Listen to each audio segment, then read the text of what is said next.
नमस्ते। Basics of system administration in Linux इत्याख्ये spoken tutorial मध्ये भवतां स्वागतम्। अस्मिन् पाठे वयम् अधोनिर्दिष्टान् अंशान् ज्ञास्यामः। adduser, su, usermod, userdel, id, du, df। अहम् उबुन्तु 10.10 इति तन्त्रांशम् उपयुञ्जानः अस्मि। पूर्वसिद्धतानिमित्तं कृपया general purpose utilities in Linux इति पाठं पश्यन्तु, यच्च अस्मिन् जालपुटे उपलभ्यमस्ति। दर्शितानाम् आदेशानां चालनाय एडमिन् प्रवेशार्हता भवेत्। अधुना प्राथम्येन नवीनोपयोक्ता कथं सर्जनीयः इति ज्ञास्यामः। adduser इति आदेशः अस्मभ्यं नवीनोपयोक्तृसंज्ञां प्रमाणीकृत्य स्रक्ष्यति। वयं सुडो आदेशस्य साहाय्येन काञ्चित् उपयोक्तृसंज्ञां संयोक्तुं शक्नुमः। अधुना अहं सुडो आदेशम् अधिकृत्य संक्षिप्तं विवृणोमि। सुडो इति आदेशः प्राशासनिकोपयोक्त्रे अध्युपयोक्ता इव आदेशचालनाय अनुमतिं यच्छति। सुडो इति आदेशे बहवः विकल्पाः सन्ति। वयं तान् विकल्पान् अग्रे अस्मिन्नेव पाठे ज्ञास्यामः। अधुना नवीनोपयोक्ता कथं सृष्टव्यः इति ज्ञास्यामः। कीलफलके Ctrl Alt T इति त्रयमपि समानकाले नोदनेन टर्मिनल उद्घाटयन्तु। अहम् एतावता एव अत्र टर्मिनल उद्घाटितवान् अस्मि। अत्र सुडो स्पेस adduser इति टङ्कयित्वा enter नुदन्तु। तदा भवान् कूटशब्दनिमित्तं सूचितः भवति। अहमत्र एडमिन् इत्यस्य कूटशब्दं दत्वा enter नुदामि। टङ्कितकूटशब्दः अदृश्यरूपेण भवति। अतः अस्माभिः जागरूकतया कूटशब्दः टङ्कनीयः। यदा enter नुदामः तदा adduser only one or two names allowed इति सन्देशः दृश्यते। अधुना डक नाम्ना कञ्चन नवीनोपयोक्तारं सृजामः। अधुना आदेशं टङ्कयन्तु। Sudo space adduser space duck इति टङ्कयित्वा enter नुदन्तु। इदानीं वयं डक नाम्ना नवीनोपयोक्तारं सृष्टवन्तः। एवं नवीनोपयोक्तृसर्जनसमये पृथक्तया उपयोक्तृसम्बद्धं किञ्चन होम डायरेक्टरी इति स्वयं सृष्टं भवति। अत्र अवधेयः अंशः नाम अधुना वयं डक इति उपयोक्त्रे नवीनकूटशब्दनिमित्तं सूचिताः भवामः। स्वेष्टं कूटशब्दं टङ्कयन्तु। अहं तु डक इति कूटशब्दं टङ्कयित्वा enter नुदामि। कृपया नवीनकूटशब्दं पुनः टङ्कयन्तु। एवं सुरक्षानिमित्तं दृढीकरणनिमित्तं च कूटशब्दः वारद्वयं पृच्छ्यते। अधुना अस्माकं नवीनोपयोक्तुः नवीनकूटशब्दः संस्थापितः अभवत्। वयमत्र अधिकविवरणार्थम् अपि पृष्टाः भवामः। परं समयाभावात् अहं केवलं फुल् नेम् निमित्तं डक इति पूरयित्वा अन्यविवरणस्थानानि enter नोदनेन रिक्तं स्थापयामि। enter। अहं y इति नोदनेन एतत् सर्वं दृढीकरोमि। एतत् सर्वविवरणं समीचीनम् अस्ति इति दृढतायै अस्ति। अधुना परीक्षामहे यत् उपयोक्तृसंज्ञा सृष्टा उत न इति। परीक्षणार्थं कृपया आदेशसंसूचके ls /home इति टङ्कयित्वा enter नुदन्तु। होम फोल्डर मध्ये कति उपयोक्तारः सन्ति इति दर्शयितुं ls आदेशः उपयुक्तः भवति। अपि च अत्र अस्ति अस्माकं नूतनतया निर्मितः डक इति उपयोक्ता। अधुना अवसर्पिणीं प्रति गच्छामि। अधुना अपरः आदेशः अस्ति su इति। su इति आदेशः स्विच यूजर निमित्तम् अस्ति। एषः आदेशः प्रसक्तोपयोक्तुः अपरोपयोक्तारं प्रति गन्तुम् उपयुज्यते। अधुना टर्मिनल इत्यत्र गच्छामः। अत्र आदेशं लिखन्तु su space hyphen space duck इति टङ्कयित्वा enter नुदन्तु। अधुना भवान् कूटशब्दनिमित्तं पृष्टः भवति। अहमत्र डक इति उपयोक्तुः कूटशब्दं टङ्कितवान्। सः डक इत्येव इत्येतत् स्मरन्तु। कृपया अवधानं कुर्वन्तु। टर्मिनल इत्येतत् पुरातनोपयोक्तृतः नूतनोपयोक्तारं प्रति परिवर्तनं करोति। अस्मिन् उदाहरणे डक इति नूतनोपयोक्ता अस्ति। एतस्याः उपयोक्तृसंज्ञायाः बहिः निर्गन्तुं लॉग आउट इति टङ्कयित्वा एंटर नुदन्तु। अधुना टर्मिनल डक नाम्न्याः प्रसक्तोपयोक्तृसंज्ञातः निर्गत्य विन्हाई नाम्न्यां पुरातनायाम् उपयोक्तृसंज्ञायां प्रविष्टं भवति। अधुना यूजर्मोड् इति आदेशस्य विषये ज्ञास्यामः। यूजर्मोड् इति आदेशः अध्युपयोक्तारम् अथवा मूलोपयोक्तारम् अन्योपयोक्तॄणां व्यवस्थापरिवर्तने सक्षमं करोति। यथा पासवर्ड इत्येतं नो पासवर्ड अथवा एम्प्टी पासवर्ड इति रूपेण परिवर्तनार्थं यस्मिन् दिनाङ्के उपयोक्तृसंज्ञा अक्षमा क्रियते तस्य दिनाङ्कस्य दर्शनार्थं च। अधुना इमम् आदेशं प्रयुज्य पश्यामः। अधुना अहं डक नाम्न्याः उपयोक्तृसंज्ञायाः अन्तिमदिनाङ्कः कथं द्रष्टव्यः इति दर्शयामि। आदेशसंसूचके sudo space usermod space -e space 2012-12-27 space duck इति टङ्कयित्वा enter नुदन्तु।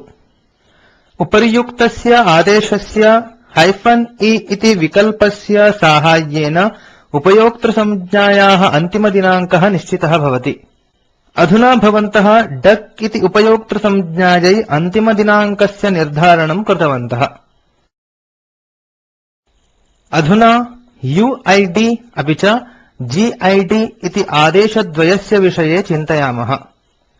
ID इति आदेशः सर्वेषाम् उपयोक्तॄणां गुम्फानां च अभिज्ञानं कर्तुम् उपयुज्यते। उपयोक्तारम् अभिज्ञातुं वयं ID स्पेस् -u इति आदेशम् उपयुञ्ज्महे। समूहोपयोक्तॄन् अभिज्ञातुं वयं ID स्पेस् -g इति आदेशम् उपयुञ्ज्महे। अधुना प्रयोगं करवाम। टर्मिनल इत्यत्र ID इति टङ्कयामः अपि च एंटर नुदामः। अधुना उपयुज्यमाने उपकरणे उपयोक्तुः ID अपि च समूहस्य ID द्रष्टुं शक्नुमः। केवलम् उपयोक्तुः ID प्राप्तुं वयं -u इति आदेशम् उपयुञ्ज्महे। अधुना ID स्पेस् -u इति आदेशं टङ्कयित्वा एंटर नुदामः। अधुना वयं केवलम् उपयोक्तॄणाम् ID द्रष्टुं शक्नुमः। परमस्माभिः उपयोक्तुः नाम ज्ञातुं किं करणीयम्? नाम ज्ञातुं टर्मिनल मध्ये ID space -n space -u इति टङ्कयित्वा एंटर नुदामः। अधुना वयम् उपयोक्तुः ID स्थाने तेषां नामानि द्रष्टुं शक्नुमः। इदानीं समूह ID कृते आदेशान् अधिगच्छामः। अधुना ID स्पेस् -g इति टङ्कयामः। अत्र वयं समूह ID द्रष्टुं शक्नुमः। यदि वयं सर्वेषां प्रसक्तोपयोक्तॄणां समूहम् अभिज्ञातुम् इच्छामः तर्हि ID स्पेस् बृहदक्षरेण G इति टङ्कयित्वा एंटर नुदन्तु।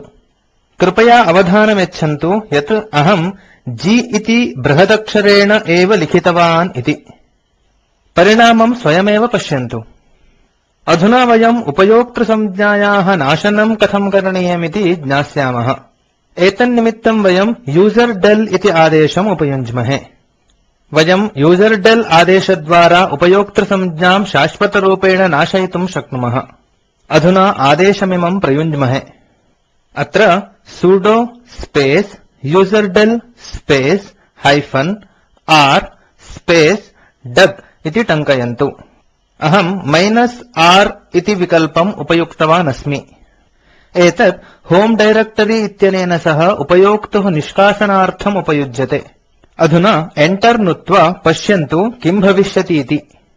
अधुना डक इति उपयोक्ता नाशितः। अधो निर्दिष्टस्य टङ्कनेन इदं परीक्षयन्तु। ls स्पेस् /home अपि च एंटर नुदन्तु। वयमत्र डक इति उपयोक्तृसंज्ञा नष्टा इति द्रष्टुं शक्नुमः। अधुना वयं स्लाइड्स् प्रति गच्छामः। लिनक्स सिस्टम एडमिनिस्ट्रेशन इत्यत्र उपयोगकरादेशौ नाम df, du आदेशः च। df इति आदेशः डिस्क मध्ये उपलभ्यमानरिक्तस्थानस्य विषये ज्ञापयति। अपि च du इति आदेशः डिस्क मध्ये सञ्चिकया आक्रान्तस्य स्थानस्य विषये ज्ञापयति। कृपया एतौ द्वावपि आदेशौ उपयुज्य तस्य प्रयोजनं स्वयं पश्यन्तु। अधुना टर्मिनल प्रति गच्छाम। कृपया df स्पेस् -h इति टङ्कयित्वा enter नुदन्तु। एषः अत्र फाइल सिस्टम् इत्यस्य परिमाणम् अपि च तेन उपयुक्तावकाशस्य विषये दर्शयति। पठनयोग्यरीत्या आरोपितावकाशमपि दर्शयति। अधुना du इति आदेशेन सह कतिचन विकल्पान् पश्यामः। इदानीमहं चिन्तयामि यत् एतावता एव भवन्तः भवतां होम पेज मध्ये कतिचन टेक्स्ट फाइल्स् सृष्टवन्तः इति। यदि न सृष्टवन्तः तर्हि कृपया general purpose utilities in Linux इत्यनुशिक्षणं पश्यन्तु। अहं मम होम डायरेक्टरी मध्ये कतिचन टेक्स्ट फाइल्स् सृष्टवान् अस्मि आदेशान् चालयितुम्। होम फोल्डर गन्तुं टर्मिनल मध्ये cd स्पेस् /home इति टङ्कयित्वा enter नुदन्तु। तदनन्तरं du space -s space *txt इति टङ्कयित्वा enter नुदन्तु। एषः आदेशः सन्धारिकायां विद्यमानानां txt फाइल्स् इत्येतेषां विवरणं सञ्चिकापरिमाणसूचनया सह भवतां कृते प्रयच्छति। अभ्यासत्वेन आदेशफलके एव टङ्कयन्तु du space -ch space *txt इति। अनन्तरं पश्यन्तु किं भवति। अधुना अहं स्लाइड्स् प्रति गच्छामि। संक्षिप्ततया वक्तव्यं चेत् एतावता नूतनोपयोक्तारं सृष्टुम् adduser इति आदेशः, एकस्मात् अपरोपयोक्तारं गन्तुं su इति, उपयोक्तृसंज्ञाव्यवस्था परिवर्तनार्थं usermod इति, उपयोक्तृसंज्ञानाशनार्थं userdel इति, उपयोक्तॄणाम् ID समूहस्य ID इत्यनयोः विषये ज्ञातुम् id इति, फाइल सिस्टम् इत्यस्य परिमाणं तस्मिन् उपलभ्यतां च ज्ञातुम् df इति, फाइल इत्यनेन कियत् स्थानम् आक्रान्तमस्ति इति ज्ञातुम् du इति आदेशः च उपयोक्तव्यः इति ज्ञातवन्तः। अत्र बेसिक्स ऑफ सिस्टम एडमिनिस्ट्रेशन इत्यसौ पाठः समाप्यते। अधोनिर्दिष्टे जालपुटे उपलभ्यं चलच्चित्रं स्पोकेन ट्यूटोरियल परियोजनां साररूपेण दर्शयति। यदि भवान् सम्यक् द्रष्टुं न शक्नोति तर्हि चलच्चित्रम् अवतारयितुं शक्नोति। वयं स्पोकेन ट्यूटोरियल उपयुज्य कार्यशालां चालयामः। ऑनलाइन परीक्षाम् उत्तीर्णेभ्यः प्रमाणपत्रमपि दद्मः। कृपया अधिकविवरणार्थम् अस्माकं सम्पर्कं करोतु। स्पोकेन ट्यूटोरियल इत्येतत् टाक् टु अ टीचर इत्यस्य प्रकल्पस्य भागः अस्ति। असौ national mission on educational through ICT MHRD भारतसर्वकारेण साहाय्यीकृतः अस्ति। अधिकविवरणं जालपुटेऽस्मिन् उपलभ्यते। अस्याः प्रतेः अनुवादकः प्रवाचकश्च वासुदेवः आपृच्छति।